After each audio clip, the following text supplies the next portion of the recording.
লেবু দিয়ে ত্বকের যত্ন। এই লেবুটাকে আমি কেটে তারপর মধু, চিনি দিয়ে ম্যাসাজ করব। যাদের মুখে ব্ল্যাক হেডসের সমস্যা আছে আর গরমে অনেক বেশি তৈলাক্ত ভাব আসে বা অনেক বেশি কালচে ভাব দেখা যায়, রোদে পোড়া দাগ আছে, তারা কিন্তু লেবু ব্যবহার করতে পারেন। আমি টিপসের মাধ্যমে বলে দিচ্ছি। এই লেবুটা কেটে তারপর চিনি, মধু দিয়ে ম্যাসাজ করবেন। এতে আপনার নাকের আশেপাশে ব্ল্যাক হেডস বা আপনার নাকের নিচে ঠোঁটের উপরে যে কালো থাকে সেই কালো ভাবটা দূর হয়ে যাবে। লেবু এতটা কার্যকরী যা আপনি ব্যবহার না করলে বুঝতেই পারবেন না। যাদের ত্বকে কষকষে ভাব আছে, অ্যালার্জি সমস্যা আছে, তারাও কিন্তু এই লেবু ব্যবহার করে দেখতে পারেন। কিছুদিন একটু আনইজি ফিল হবে, কিন্তু আস্তে আস্তে সব ঠিক হয়ে যাবে। নিয়ম অনুসারে ব্যবহার করবেন। লেবুটা কাটার পর এই চামড়াটা ফেলে না দিয়ে কিন্তু কাজেও লাগানো যায়। আমরা অনেকেই ভিম তৈরি করি, ভিম লিকুইড, অথবা সরাসরি আপনারা পানির ময়লা বোতলগুলোও কিন্তু এই লেবুর খোসাটা দিয়ে পরিষ্কার করে নিতে পারবেন।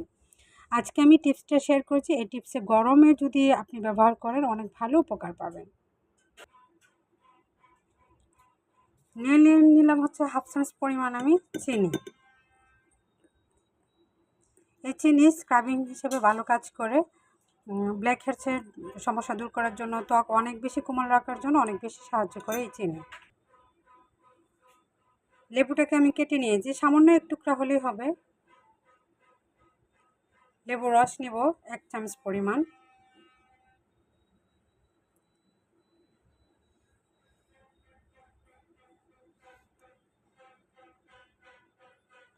এটা রেখে দিব, এটা আমার কাজে লাগবে। সাইডে রেখে দিচ্ছি।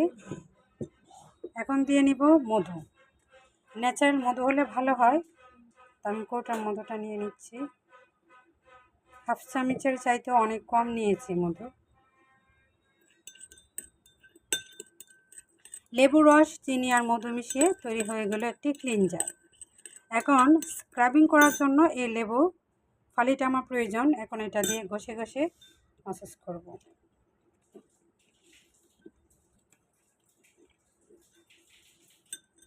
এমনভাবে নিতে হবে যেন চিনিটা লেগে থাকে। এটা দিয়ে মুখে সুন্দর করে এভাবে ম্যাসাজ করব।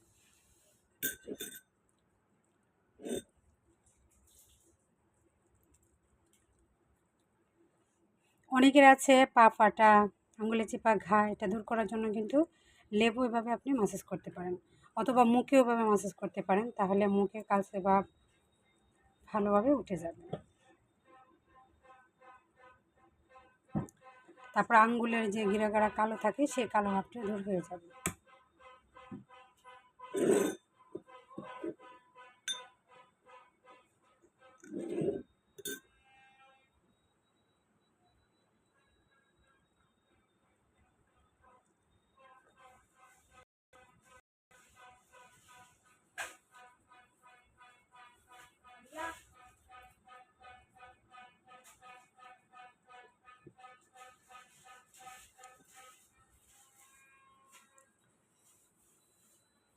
এভাবে ম্যাসাজ করার ফলে ত্বকটা অনেক বেশি নরম হয়ে থাকবে, আর লোমকূপের ভিতরে যত ধরনের ময়লা আছে সেটা সরিয়ে অনেক বেশি কোমল এবং সফট করে তুলবে এবং উজ্জ্বলতা বৃদ্ধি করবে। আশা করছি আজকের টিপসটা অনেকের কাছে ভালো লাগবে এবং অনেক উপকার আসবে।